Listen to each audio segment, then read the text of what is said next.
Halo semuanya, selamat datang di bedah materi kita kali ini. Hari ini kita bakal ngupas tuntas soal mekanika kausalitas dan tindakan ilahi, langsung dari literatur teologi klasik. Kita bakal bedah satu konsep yang jujur aja, mungkin kedengarannya agak abstrak dan teoretis banget di awal. Namanya tauhid af'al. Tapi percayalah, begitu kalian paham konsep ini, cara kalian ngelihat kejadian sehari-hari sekecil apapun itu bakal berubah total. Nah, biar seru, kita mulai dengan satu pertanyaan yang bakal sedikit mengusik pemahaman dasar kita soal dunia fisik. Coba deh sesekali kalian mikir, apakah api itu beneran membakar dengan sendirinya? Atau apakah air itu emang secara alami bisa ngilangin rasa haus kita? Atau jangan-jangan ada kekuatan yang jauh lebih besar dan tersembunyi yang sebenarnya lagi bekerja di balik layar, tepat di detik ini juga. Menarik kan? Biar kita bisa nemuin jawabannya dengan rapi, di bedah materi ini kita bakal ngelewatin 6 langkah yang terstruktur. Kita bakal mulai dari memahami tauhid af'al, terus lanjut ngelihat realitas api dan makanan, bahas konsep pilihan manusia, ngebongkar bahaya konsep tab dan Allah, ngebedah teori 4 sebab, dan kita tutup dengan ngebahas kekeliruan kuah muda. Oke, langsung aja kita masuk ke bagian pertama, memahami tauhid af'al. Di sini kita bakal netapin fondasi dasar dari semua pembahasan kita ke depan. Inti dari konsep ini ada di istilah wahdaniyah al-af'al, yang artinya kurang lebih kesatuan perbuatan. Sumber materi kita punya satu premis teologis yang sangat tegas. Tuhan itu satu-satunya aktor sejati di alam semesta ini. Maksudnya gini, apapun yang terjadi, mau itu daun yang jatuh dari pohon, sampai planet yang muter di orbitnya, itu semua murni karena kekuasaan Sang Pencipta secara langsung. Materi fisik di alam semesta ini sebenarnya nol besar. Mereka sama sekali nggak punya daya independen buat bikin perubahan. Mereka benar-benar pasif kalau nggak ditopang sama kehendaknya setiap milidetik. Lanjut ke bagian 2, realitas api dan makanan. Nah di sini, abstraksi teologis tadi bakal kerasa lebih masuk akal, karena kita pakai contoh dari keseharian kita. Kalian pasti tahu kan kisah historis Nabi Ibrahim yang dilempar ke dalam api? Ini contoh yang luar biasa brilian. Pas beliau dilempar ke api yang lagi nyala gede-gedenya, ternyata beliau nggak kebakar sama sekali. Kok bisa? Karena menurut teks sumber teologi ini, Tuhan secara spesifik nyuruh api itu buat berhenti ngebakar dan berubah jadi dingin serta nyelamatin. Peristiwa ini jadi bukti absolut buat para cendekiawan kalau api itu sebenarnya nggak punya kekuatan bawaan buat membakar. Api cuma bisa ngebakar kalau, dan hanya kalau, Tuhan ngasih izin proses pembakaran itu terjadi di detik tersebut. Nah, kontras pemahaman ini bakal makin mind-blowing pas kita ngomongin rutinitas tiap hari, yaitu makan.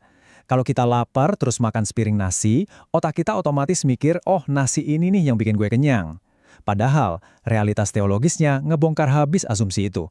Tuhanlah yang sebenarnya secara langsung nyiptain rasa kenyang di dalam tubuh dan otak kalian, persis di momen kalian makan. Logikanya, dia bisa aja bikin kalian ngerasa kenyang banget padahal belum makan apa-apa, atau sebaliknya, kalian tetap kelaparan walau udah ngabisin makanan satu meja.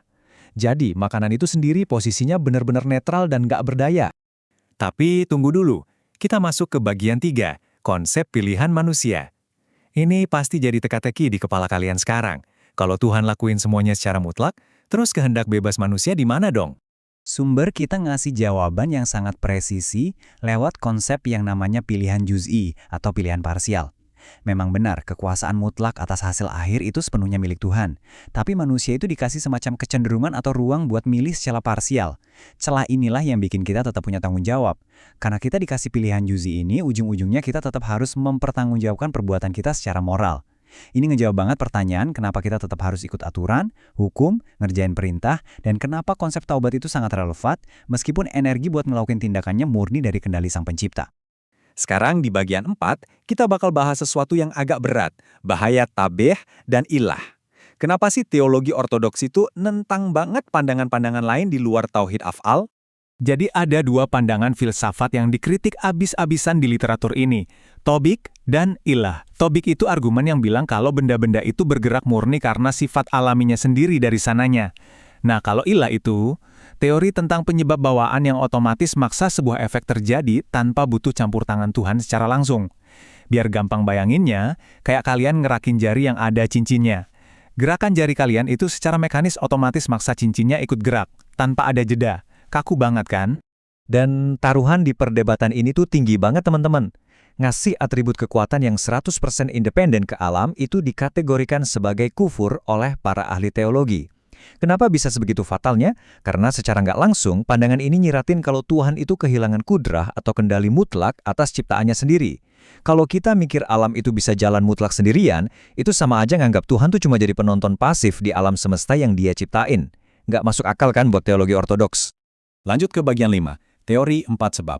Kita coba bedah di mana sih para filsuf zaman dulu merumuskan kausalitas ini sampai bisa memicu perdebatan panas.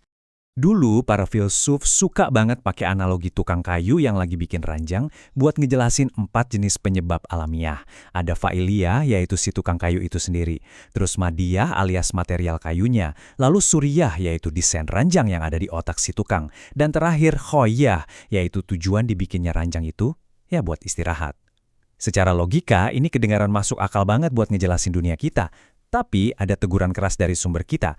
Kalau kalian percaya keempat sebab ini bisa jalan sendiri secara mandiri tanpa ditopang kehendak Tuhan setiap saat, nah disitulah fondasi filosofisnya dianggap melenceng jauh dari jalur ortodoks. Oke, sampai kita di bagian 6, kekeliruan kuah mudaah. Kita bakal lihat sebuah teori jalan tengah yang nyoba, tapi gagal, buat mendamaikan konflik teologis tadi.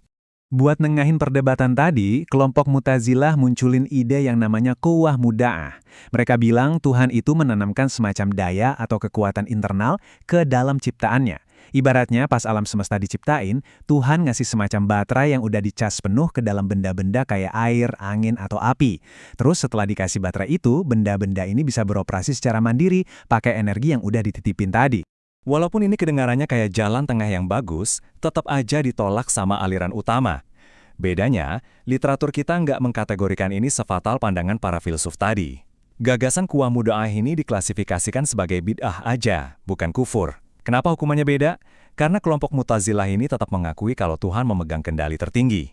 Mereka percaya Tuhan tetap berkuasa buat nyabut lagi baterai yang udah dia tanam tadi kapanpun dia mau. Jadi, posisinya masih mengakui otoritas tertinggi Sang Pencipta. Jadi, kalau kita simpulin semua pemetaan teologis dari sumber kita hari ini, ada 3 pandangan utama yang kelihatan jelas banget. Pandangan ortodoks yang bersandar mutlak sama kehendak langsung Tuhan di tiap detik, ini dinilai sebagai pandangan yang benar. Pandangan filsuf yang percaya alam jalan sendiri, dinilai sangat fatal dan kufur. Dan yang terakhir, pandangan Mu'tazilah dengan konsep baterai titipan tadi, dinilai sebagai bid'ah atau inovasi yang keliru, karena masih ngeser sedikit ketergantungan langsung makhluk dari penciptanya. Buat nutup bedah materi kali ini, saya mau ninggalin satu pertanyaan buat kalian renungin.